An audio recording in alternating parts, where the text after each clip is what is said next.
insanidade, ou daquilo que o Caio chamou de psicopatia do Jair Bolsonaro, optaram por aquilo que eles não gostavam e chamavam de incompetência. Eu não usei essas palavras. Eu estava citando entre aspas. Você citou uma pessoa que usou isso. Não, então, por favor, o senhor Luiz Stuberger se referiu a Jair Bolsonaro como psicopata e se referiu a Lula da Silva como incompetente, bem-intencionado. Não são minhas palavras. Está no ar mais um Boletim Coppola News, o canal de cortes mais visto do YouTube. Eu sou Márcio Andrade e no vídeo de hoje você vai ver mais um debate entre o Caio Coppola e um debatedor petista qualquer. E o debate é sobre a rejeição do governo Lula. Enquanto o dólar sobe, o Lula desce. Portanto, se inscreva no canal, deixa o seu comentário e dê o seu joinha. E que comece o debate. Cardoso, na sua avaliação, Lula ainda pode reverter essa avaliação negativa? Pode e vai. Mas primeiro uma observação. Aqui minha divergência fraterna com o Caio, política econômica não é técnica só. Ela envolve dimensões técnicas, mas ela é valorativa. Ela passa por percepções e avaliações. Se não, por exemplo, nos marcos da sociedade capitalista, não haveria divergência entre Keynes e Hayek. São visões diferentes, são visões, análises diferentes. Envolvem técnicas, mas as técnicas elas são voltadas a um fim. Enquanto Keynes pensava uma coisa, Hayek atingia brutalmente o que Keynes pensava, defendendo aquilo que nós chamamos de neoliberalismo, que inclusive foi adotado por várias ditaduras, inclusive de Pinochet, que recebeu o Chicago Boys para assessorar a parte econômica. Então, primeiro, não é técnica pura. Ela envolve instrumentos técnicos, mas envolve decisões políticas, valorativas, discricionárias. O presidente eleito tem que seguir aquilo que efetivamente é o seu programa. O governo Lula não tem uma dimensão neoliberal.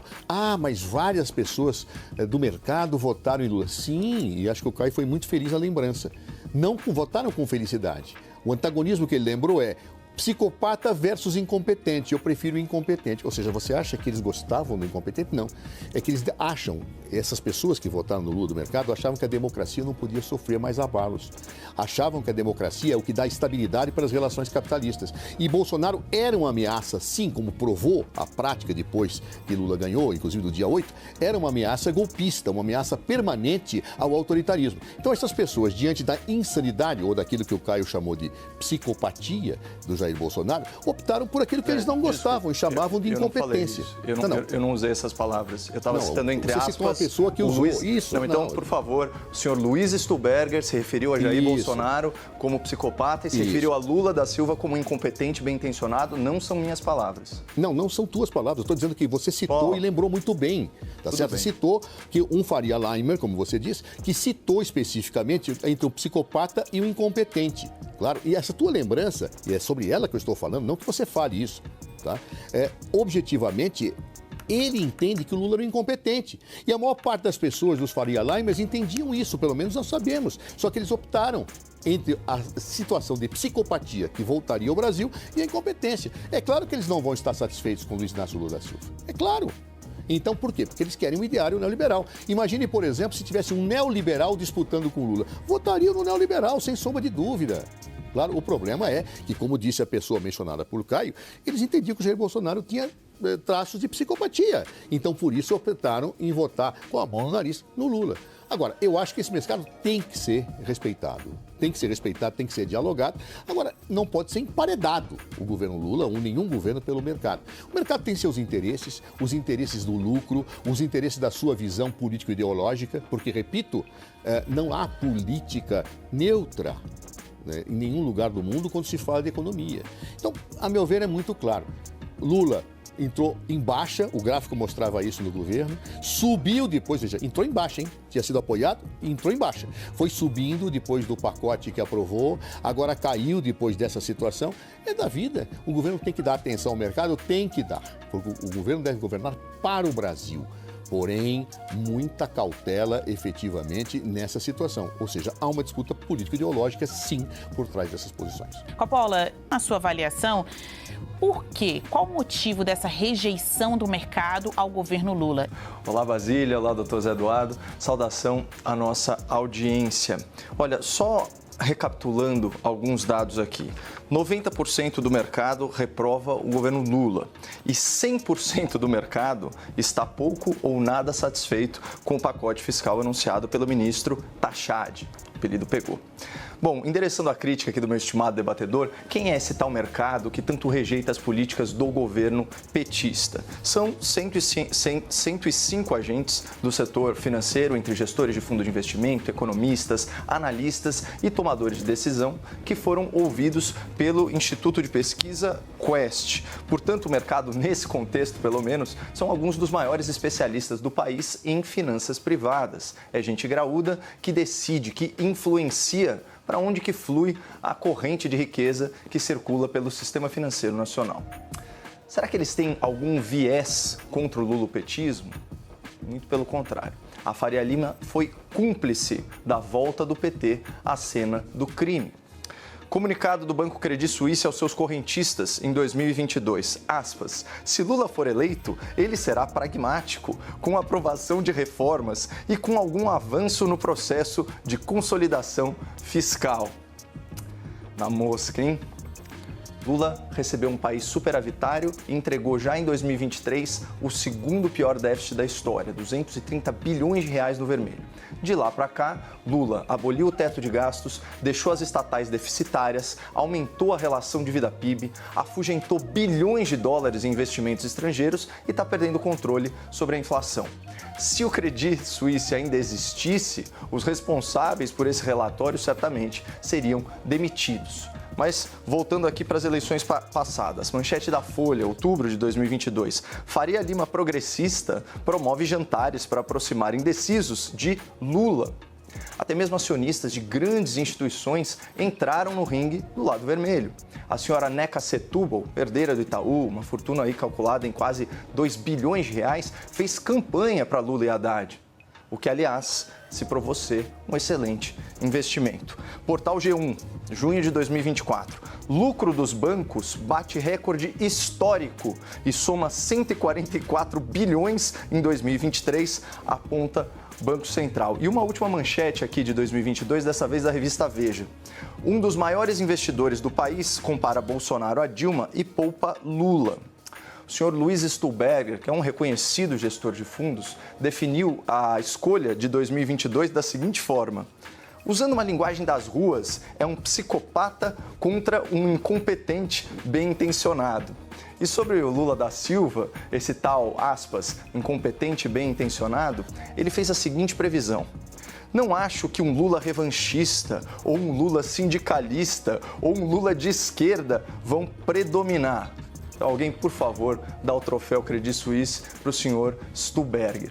Mas justiça seja feita. De lá para cá, o Luiz Stuhlberger, assim como vários outros Faria Limers, já fizeram o seu treino de triatlo, já vestiram o seu sapatênis, se olharam no espelho e reconheceram que foram enganados pela máquina de propaganda petista. Vejamos aqui o que diz o senhor Luiz Stuhlberger hoje em dia. Aspas.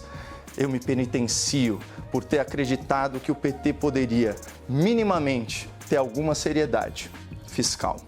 Então, essa aterrissagem, na realidade, ela aparece na pesquisa Quest, Basílio.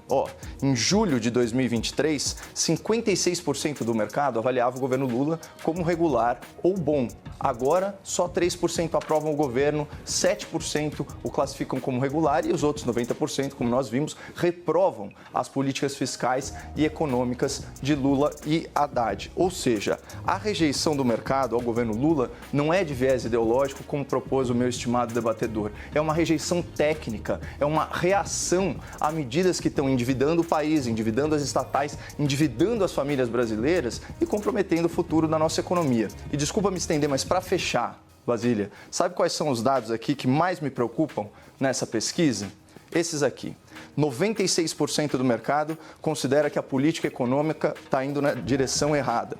88% dos agentes econômicos acreditam que a economia brasileira vai piorar no ano que vem, 2025. E, finalmente, 67% dos entrevistados disseram que vão aumentar seus investimentos, mas lá no exterior. Você viu que durante o debate o Caio Coppola trouxe uma pesquisa. Quando ele estava fazendo o seu comentário, ele trouxe uma pesquisa da Quest, se eu não me engano, informando, mostrando que 90% dos agentes do mercado financeiro rejeitam o governo Lula. E durante um evento em Brasília, o Lula ficou sabendo aí dessa rejeição por parte dos agentes do mercado financeiro.